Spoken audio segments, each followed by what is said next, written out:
The Snail and the Whale by Julia Donaldson and Axel Scheffler. The Snail and the Whale.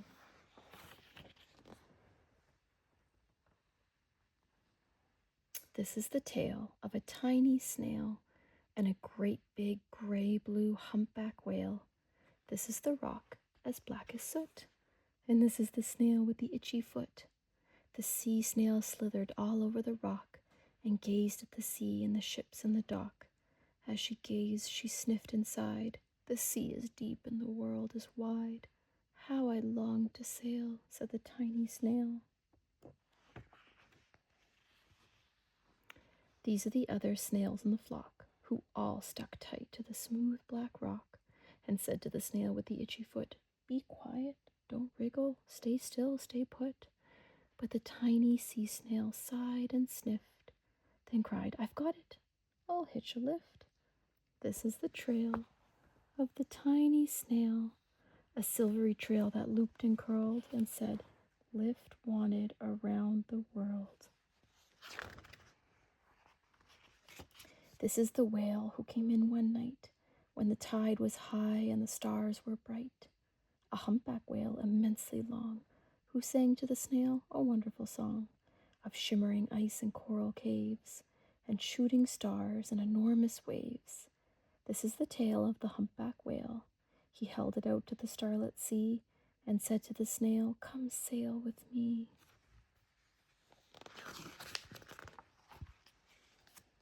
This is the sea, so wild and free, that carried the whale with the snail on his tail to towering icebergs and far-off lands, with fiery mountains and golden sands.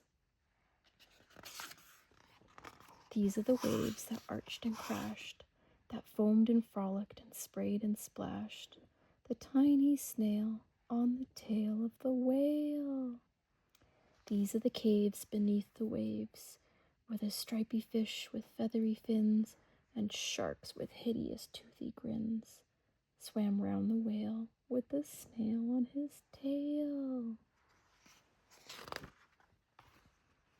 This is the sky, so vast and high, sometimes sunny, blue and warm, sometimes filled with a thunderstorm, with zigzag lightning flashing and frightening the tiny snail on the tail of the whale. As she gazed at the sky, the sea, the land, the waves, the caves, and the golden sand, she gazed and gazed, amazed by it all, and said to the whale, "I feel so small." Then came the day the whale lost his way. These are the speedboats running a race, zigging and zooming all over the place, upsetting the whale with their ear-splitting roar, making him swim too close to the shore. This is the tide slipping away. And this is the whale lying beached in a bay. "Quick, off the sand, back to the sea," cried the snail. "I can't move on land, I'm too big," moaned the whale.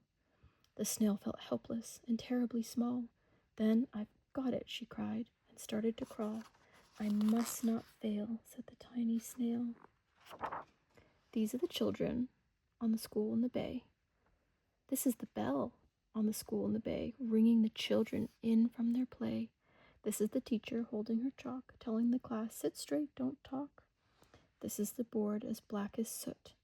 And this is the snail with the itchy foot. "A snail, a snail!" The teacher turns pale. "Look," said the children, "it's leaving a trail."